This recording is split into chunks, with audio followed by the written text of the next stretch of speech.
I know it's been quite a while, I'm going to apologise for that, but we are here finally with the next vlog on the MT-10 2 months later. Now in the meantime, in between now and then, a couple of things have happened. First of all, we put the Yamaha sports screen on. I'm not going to bore you with the fitting, but you basically take off the little screen that was on there, fit a couple of brackets, and it pops on. It does a job, but I have to be honest, I don't really like the looks too much because I think it makes it look a bit like an adventure bike, and I'm not a massive adventure bike fan, so. But it does a job, so I'll leave it on for a bit and I'll probably take it off. The other thing I've done is I fitted these plates here, and all they literally do, these are from Barracuda, which SP Engineering bring in, and all they literally do is tidy up the side pods. So I've got one on there, and I've also got one on here as well, and they're only a few quid. They're pretty neat.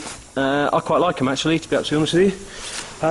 Now, ages ago I said about fitting some Nitron stuff, and so we're back here at JHS, and James is going to fit a Nitron shock for us. Aren't you, James? Yay! Yeah, he is. So, show us what you're going to fit. We're going to fit this machine here. This is an R2, but with a remote preload adjuster. Okay, so which R2. is not an extra. Right, nice, nice. Okay. Yeah, we like that though because it looks cool. It looks mint. It's easy. Yeah. You ain't got to get in there any spanners or anything. So they do a higher spec one, but we wanted to replace spec for spec, like for like in retrospect of that, because if you go to the R3, I felt it was over engineered for this type of bike. Okay. It's more aimed at race. Okay. And I think this will be working perfectly. Yeah. Massively improve it. Okay. Well, yeah. Let's let's see how we get on. Just what it needs. Yes, indeed. I agree. I agree. Well, actually, to be fair, no. Before we go, I'm perfectly happy with the static suspension setup you did. Yeah. But there's limitations to what we can do with it. Very true. You know, without opening the shock absorber up and changing stuff, and really and truthfully, it's not cost effective to do. No. I know places offer it, but really and truthfully, the build quality of that shock absorber is not going to be the same as the build quality of that Nitron shock absorber. No, the same is not going to be the same build quality as the other suspension manufacturers. Yeah, well, I mean, naming no names, we do know that one sports bike manufacturer for one very popular sports bike pays under £7 per rear shock. And less than £7. And especially now they've brought the replacement or the upgrade of this with the O-lins and so forth. Yeah. Right? Why not put it in? This is, if you've got this bike, you've bought this bike, and this is a very good cost-effective upgrade. Yeah, how much is that? Off the top of my head, I have no idea. Probably 2 bags of rice and an old leprechaun. Okay, we'll find that out later. We'll find out and we'll let you know. Yeah, cool. Right, well, let's crack on. Cheers. Right, bye. James, can I first apologise for the bike being dirty? No, I'm not accepting your apology. Sorry. It's in a disgusting state, and you should be ashamed of yourself, and I think you should have 20 lashes. Thank you. It just takes like 3 seconds to get like this, that's the problem. I know, and especially when you're off-roading. What are you looking for then down there? I'm just looking to see which is easiest to get this bottom mounting off. Okay. Because the link plates are stroke, what people call dog bones, right, are in the way with it. So what we'll probably do is I'll drop it off, and then Ben should just take the weight of it, and we'll do it that way. Cool. Or I might get him set up on the ABBA stand. Oh yeah, good old ABBA stand. We like an ABBA stand, don't we? We like an ABBA stand. I'll get Ben to set it up on the ABBA stand in a minute. Because he's the ABBA stand dean, aren't you? Right, James, look at this stand, it's awesome. Fantastic. Isn't it? Look at that. Skylift. Look at that. So I've seen these before, but never seen one actually in action. Oh, and you can... Look at that. Eh? You can switch her around and move it about with one hand. Meant for your garage at home. That's what I was thinking. Confined space. If you can find space, yeah. So right, so what are we doing then? Where are we? We're going to take the shock out, right? So we're going to take linkage off the bottom because the bottom shock bolt is behind the linkages, i.e. the dog bones. Yep. So we'll take it apart. Okay. So I've got the relevant tools out, bits and pieces. We do it with a snap-on gun there. It's quicker and easier. Most people have ratchets, and it's all about speed. Okay, fair enough. So we're going to whip it out. Sweet. So we get out. Good. And then the shock. Whip it out, you dirty little swine. Pony. So, right. Do you want a hand? Yeah, you better put the camera down. Okay. Bye. Right, where are we, mate? Right, we're just about to take the shock out. Oh, there she is. There it is. Completely standard. Right, but I've had to take the linkage off. Right. as well. But what I was saying was, that sits in there. Yeah. That mounts to the swinging arm, and that mounts to the frame. Yeah. So in order that I couldn't get the bolt out there because this link rod was in the way. Because the arm was in the way. Yeah. Gotcha. So it's just as well to take it all off, which, in all honesty, is quite dry. So we'll grease it all up and put it all back together. Yeah. Okay. But it ain't too bad. No. You know, it would have lasted to its major service, which would have been 15,000 miles. But this is one of the items that shoddy places, should we use the word? Yeah. Don't take off and grease and lube. Okay.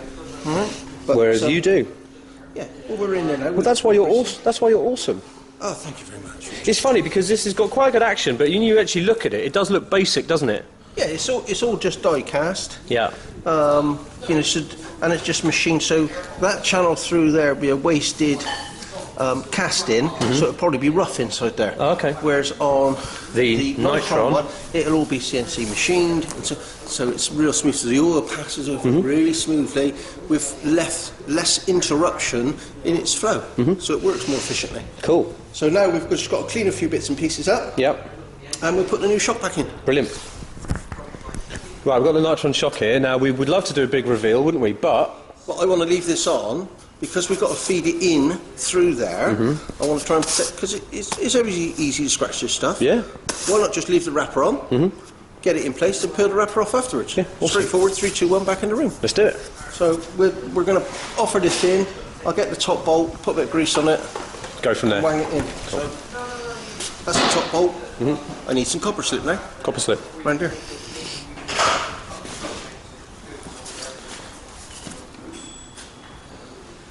There's some goldy looking copper slip. Trick of the trade. Yeah. Put the copper slip, don't open the tin up, and just let all the muck fall into it. Yeah. Put it all in a paintbrush. Very good idea. I've got no copper slip on my hands. No, you haven't, yeah, you're right. Yet. Tricks of the trade. Tricks of the little, they all help. They all help. We've got to get this in through there now.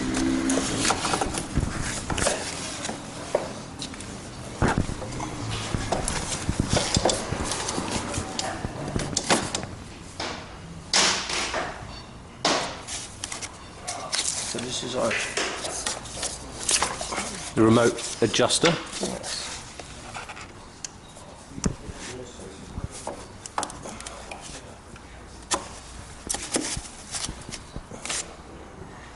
one bolt, copper slip.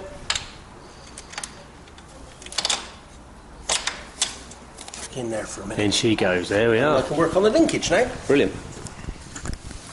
Okay. So all the linkage bolts are back into position. Now we're going to put the nuts on and do them all up tight. Brilliant.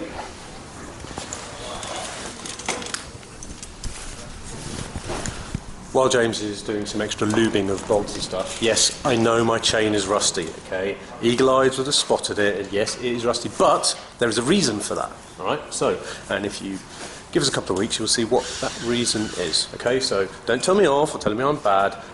It's like that for a reason. You are bad. Trust me, I'm not bad. I'm not bad. Bad. You're a bad boy. Am I? Apparently I'm bad. But anyway, but you'll see why. You'll see why anyway. But next blog, you'll see.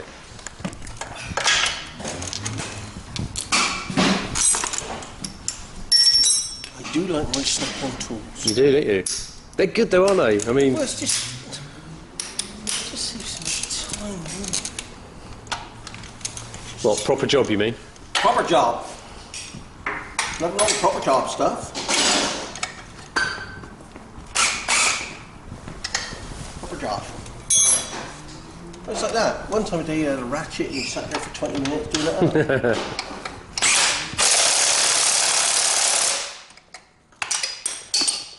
I know that's tight. Yep, I'd say that's tight. That gun tells me it's tight, and I tell you, you know, we'll go around with a torque wrench afterwards. Make sure it's all wink, done. Wink, nod, nod. Yep. Say no more. Gotcha. All right, but Otherwise, we're almost there, haven't we? Just Yeah. got a couple of little bits to chuck on, and we're good. my bottom. Go, James. What you got? Well, they've supplied some special bracketry to mount the relevant items on. So especially for the MT-10. Yeah. Specifically? This all comes with the kit. Oh, look at that. Oh, she nice. Oh, look at that. Oh, She nice. Look at that. Oh, lovely.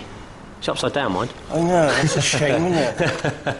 Never mind. Never mind. We'll live. We can So live. I suspect that that bracket, Oh, it goes on there and that connects to somehow.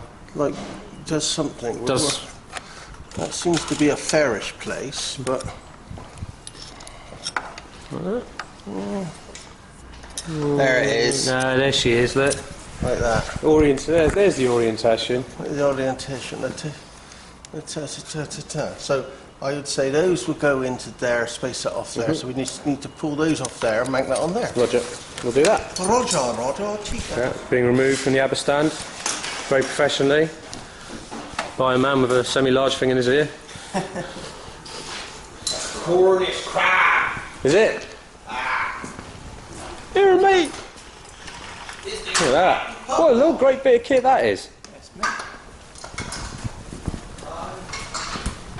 Right, so there we go. So, yeah, let's see what's next. Probably a quick static setup, James, I'm wondering. Yes? Is that what's going on? Yeah, that's what I'm going to look at. Okay, cool. Let's see where we are and so forth and get a feel Well, of it. let's just have a quick look at that. Do you want to unveil it? So that's on like that. Should we unveil it? Now, just to say, this is how Nitron send this out, isn't it? Yes. With these things here, with the rubber bits and whatnot. Yeah. I know I haven't got those two in line. That's fine. That's fine. Right, you can bollock We me need for to spend that. a bit of time, though, don't we? That's a little bit of motivation. Yeah. Right? From my point of view, feedback on this to Nitron, I don't really like Jubilee clips holding things on like that. Okay. I'd like to see you gone to trouble to make a bracket. Continue with that bracket so it makes a little strap to hold that on. Yeah. Would it not be so much nicer? Yeah. They're in control of it. Yeah. No, I agree. And They could make this a higher premium product for no more money cost. yeah, That's I mean, the only thing for me. I'm sure you or we, whatever, could actually arrange this, given a little bit of time, so it No, looks it's a completely double- neat. it's Yeah. a double clamp arrangement. Yeah. So you have one bit that slides onto your hydraulic spring preload adjuster, and that does up tight, and then the second clamp, which is part of it, takes your remote reservoir, does up tight. Yeah. It's a simple process, so much neater, probably costs about £5 to manufacture in the whole grand scheme of things. Yeah. Would make this item fantastic. Because they've already got a fantastic idea Yeah. with this swiveling hose for the remote. So you've got none of this. Some of the other manufacturers have fixed hoses, and you get in a situation where they're tight and they're a little bit twisted. You can't get them where you want them to route. This, in my view, is fantastic. Yeah. Just this little clamping arrangement lets it down now. Yeah, I'd say. But it's not detrimental to the workings of the shop as well. It's just an observation on my part as Yeah. engineering side. At least they put some rubber on the Jubilee Yeah, clip, yeah. so it doesn't scratch. Yeah. So it doesn't scratch the unit, because the unit looks lovely. But yeah, let's do a. You know, unveil. You're going to rip Yeah, some so- stuff off. Ooh, Like ripping off. go on, say it. Ah, I was look just, at that. I was just waiting for the ripping off panties analogy. Oh, you've got to rip the panties off, haven't you? Oh, exactly. Look at that. Awesome stuff. Well pleased. Cool. And static setup incoming. So you're doing. Putting a bit of preload on it. Right, which is this item here Yep. will be your preload adjuster. So we're just putting some preload on it.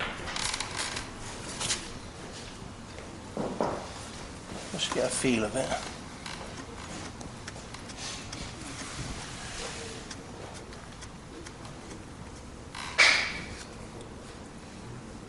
Yeah, I'm happy with that. Yep. So let's just see where we are. 1, 2, 3, 4, 5, 6, 7, 8. 8 out. So 1, 2, 3, 4, 5, 6, 7, 8. Let's see what compression feels like. Yeah, feels nice. Yeah. And the rebound feels nice as well. Yeah. Just literally like that. Literally straight out of the box. A little bit of preload I've put on it though. Okay. Do you know I how felt the much? sag. How much preload? Well, we'll measure it if you want in a minute, and I'll tell you what static sag we got, but we'll do a little bit of rider sag as well. Okay. All right, but yeah, it feels nice. Let me get my tape measure. Yeah. And we'll do a bit of rider sag on it. Right. Brilliant. I'll measure it and then just put it back on the side stand and then take the weight of it.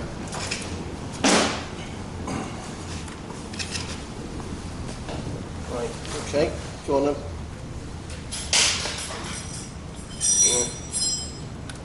That's it. Okay. Back. That's good. I'm happy with that. Yeah. Do you want to do me a favour? Yeah. Stand up again for me, Ben.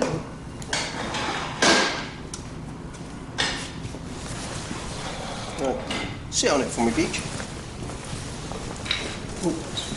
Hang on. Put me right on the nuts.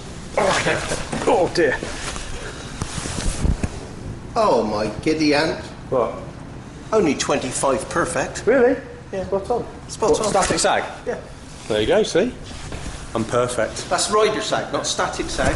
Huh? Rider sag. Well, obviously that's why I said I'm perfect, Yeah, I because know. riders sag, being perfect, They're you not know. riders of slag. No, I know that.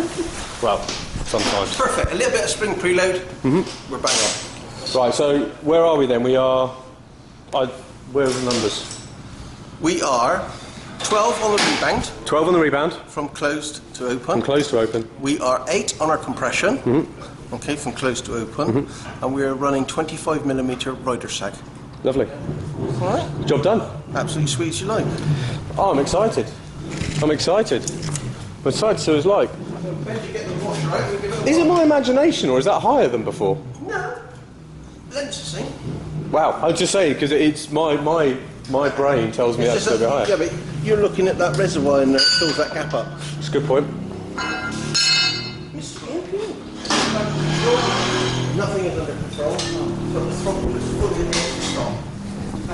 So then, I'm just checking out Nitron's website, and you can see that the R2 shock here is £580 excluding VAT, so do rough maths, 696 if I'm using 20%-ish roughly, and obviously we have the remote adjuster as well, and the remote adjuster is 175 excluding VAT, so yeah, roughly 200 quid. So altogether we're talking probably somewhere in the region of £750. James has said that they charge about half an hour's labour to fit if you come and do it through here, so let's say round about 800 quid for the shop. I mean, there are better ones. Nitron do have even better shocks than that, but I am very excited to see exactly how this feels on the ride home. But I'm going to give it a bit of a clean first, because I'm nice like that and it might be slightly overdue.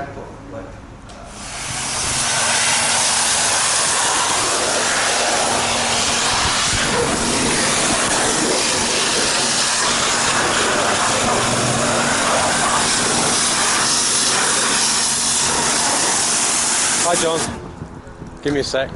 Right, so a little bit cleaner now. Not as clean as the job John is doing, of course. Awesome John there, we love John. But I'm going to ride it back to work, see what the Nitron shock is like, and shout very loudly over John cleaning. Say hello, John. Hello. He was meant to say hello, John, it'd be funny, but I know, some people. Right then, okay, here to talk about the Nitron shock, and yes, we're a few months down the line, and I can only say really sorry about it being so long since the last vlog on the MT-10, and I know it's about 6 months ago. A few things going on, had to have my attention elsewhere, but now we are kind of back, and she is still here, and my phone is pinging off, probably nosy in HK, you can wait for a minute. Yes, so let's talk about the Nitron shock, which you can see in there. Now, I know you saw in the video we spoke about this arrangement here, and yeah, I've got to agree with James. It does slightly spoil what is, you know, that looks cool and that really looks cool, even though that bit is kind of upside down, but never mind. And he's right. I mean, they do supply this little kind of widget here for these two to connect together. But that is, I mean, I'm sure we could do some fiddling and get this a little bit, you know, neater. But to be honest with you, I'm not much of a looks person. As long as it works, I'm kind of happy. And one thing I can report is it works really well. The quality of the stroke and the support on the rear was palpable from media. I'm sorry I don't have any riding video for you, but I will get around to that at a later date.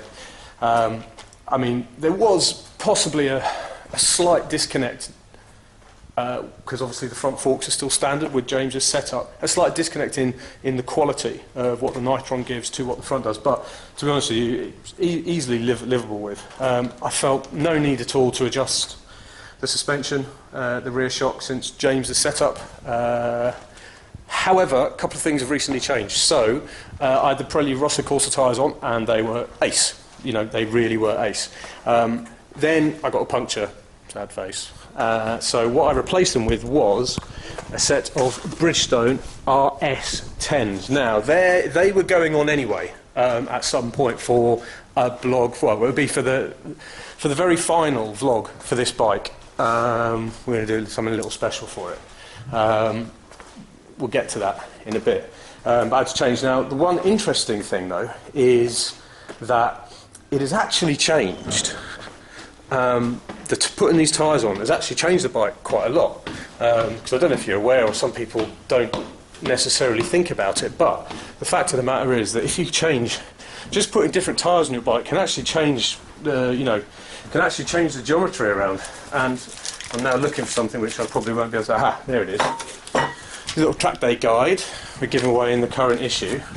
And if we look at what Mr. Gary Hartshorn of Bridgestone Rubber says here, and he has a point. He says, "Have you ever put new tyres in, and it's changed your bike?" Basically, depending on the radius of tyre and the construction, it can tip a bike up, put it down. And on these Bridgestones, the bike is actually quite different. The setup we'd done originally had put it a little bit more on its nose. It's kind of brought it up a little bit more level now, and I've lost probably a smidge of agility on the front, but it feels rock solid now. I mean, absolutely rock solid. I mean, the grip, these are really meant for full-on sports bikes, the RS10s, and I'm actually glad I don't have the rear shock on, because the rear shock was good with James's setup in. However, the damping could get a little bit ropey the more grip you put through it. But with these tyres, the amount of grip and the work they put the suspension through, it really does. It really does make a difference having a quality rear shock on. Now, I'm probably going to go back to James and just say, can I have a little bit more on the nose again? So we'll probably have another fiddle with the front suspension. And I think the rear's fine, actually. I think the rear's fine. I think we might just have a little fiddle with the front. Or maybe, I don't really want to put this up any more than it already is, because it's already quite high. But what I will say is, the grip is phenomenal. Now, there's going to be, after this vlog, there will be probably, to be absolutely honest with you, 2 more. This bike's got to go back to Yamaha, which means taking off all the nice bits, putting it back to standard. But before I do that, I do have a couple of things still to do to it. I'm probably not going to get around to the ECU flash, I'm sorry, but the fact of the matter is I'm completely happy with the power the bike makes and the power commander and all the rest of it. So expect another 2 vlogs, and then we're going to get to my new bike that I'm looking after, which is the new GSXR 1000R, and I will be doing some separate vlogs with it's horrible, isn't it? But I will be doing some separate vlogs on this when the time comes. She's just got back from having 8 blokes spank the pants off her in our Sports Bike of the Year test. Dirty slapper. But yeah, so next up is this bike. I've got a couple more things to do on it. And, I just want to say I have really enjoyed the MT-10. I've really enjoyed you guys getting in touch. So many of you have been in touch about this MT-10, about your MT-10s. You've come up with loads of advice. More advice than I'd need to just have a full-time job just doing MT-10 stuff, really. But yeah, so hopefully next one I'll have some action or something for you, and then we'll lead up to the grand finale. And I'll leave that as a bit of just a little bit of a surprise at the moment, because we're going to do something cool with this, and we're going to really put her through her paces the last time she'll be with us, and then she'll be winging her way back to Yamaha on a brand new owner. So there we go. Anyway, sorry for the rambling. Again, not done a vlog in ages, so I'm probably just talking shite. But anyway, see you guys on the next one. Bye.